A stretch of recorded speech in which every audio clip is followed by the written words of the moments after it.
গিন্নি, আমি গেলাম। যাও, তবে ঘরে চাল না নিয়ে এ মুখো যদি হয়েছো, ঝাঁটাটা কিন্তু কালই বানিয়েছি। ওরে মারে, ওরে মারে। হ্যাঁ হ্যাঁ। এই থামো ভাই, থামো থামো। আমার চুল, আমার চুল, আমার শ্বশুর বাড়ি। থামো থামো, এটা কি ছাড় দিলে তুমি আমার? আয়নাটা দিয়ে দেখুন একবার। ইয়ার কি হচ্ছে? আমার পয়সাটা। আমার চুল নষ্ট করে আবার পয়সা চাওয়া হচ্ছে? শ্বশুর বাড়ি যদি যেতে না পারি, আমি তোমায় এইখানেই আর বসতে দেবো না, এই বলে দিয়ে গেলাম।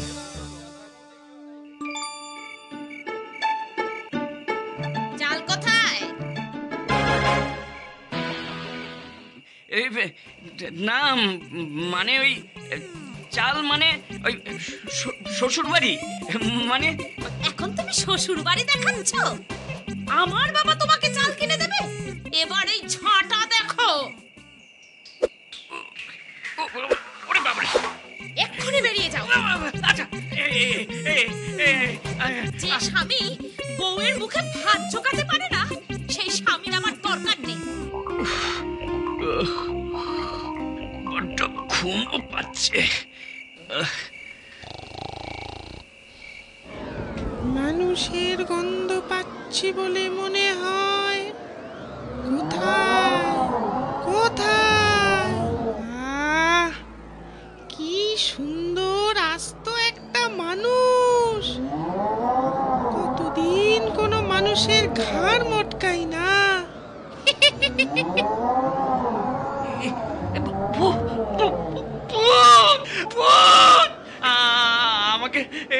আমাকে ছেড়ে দাও। নিশ্চয়ই ছেড়ে দেব, তবে তোর ঘাড়টা মটকে রক্তটা খেয়ে তারপর। দেখো দেখো ভূত ভাই, আমাকে খেলে তুমিও কিন্তু বিপদে পড়বে। কি? বনে জঙ্গলে ঘুরে ঘুরে তোমাদের মতো ভূত ধরে ধরে বেড়াই। ভূত ধরে বেড়াস? দেখবে, এখানে আসার আগে তোমার মতো আমি আরো একটাকে ধরে আমার এই ঝোলাটায় পুড়েছি। মানে কি বলছিস তুই? দাঁড়াও, দেখাচ্ছি। এই দেখো। কি? এই যে আমারই মতো আরেকটা। ওই তো খবরটা দিল। আমাকে ঝোলায় পুরো না। না না, তোকে আজ আমি ছাড়বো না। আমাকে বাটির মতো মাফ করে দাও। আমি তোমাকে এই দেখো, এই এক বস্তা মোড় দিব। এটা নিয়ে আমায় ছেড়ে দাও। শোন, কাল রাত্রির মধ্যেই আমার বাড়ির উঠোনে 5টা না 7টা ধানের গোলা বানিয়ে দিয়ে যাবি, নয়তো কাল আবার আমি এসে ঝোলায় পুড়ে নেব তোকে। ঠিক আছে ঠিক আছে। এই এক বস্তা মোহর আর 7 গোলা ধান দিয়ে কি সারা জীবন চলবে? এতেও তোমার পোষাচ্ছে না গিন্নি? আরো চাই? মাথায় চিরকালই তোমার গোবর পোড়া। ওই ভূত মিনসেটা যখন ভয় পেয়েছে, তখন ওইটাকে আরো একবার ভয় দেখিয়ে আরো কিছু পাওয়া যায় কিনা দেখো না। আবার ওই গাছের নিচে যেতে বলছো?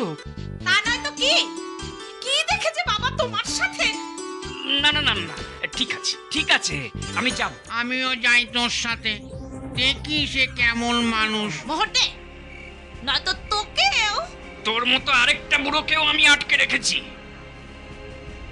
এই দেখ। দয়া, আমাকে ছেড়ে দিন। বলুন, আপনার আর কি দরকার? এক্ষুনি ওই ফাঁকা জায়গাটায় আমাদের জন্য একটা প্রাসাদ বানিয়ে দে। জমিদারের বাড়ির থেকেও যেন সুন্দর হয়। ঠিক আছে মা, ঠিক আছে।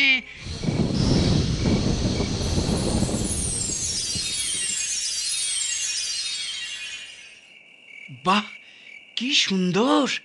আর শোন, ওই প্রাসাদের 50টা ঘর মোহরে ভর্তি করে দে। এক্ষুনি দিচ্ছি।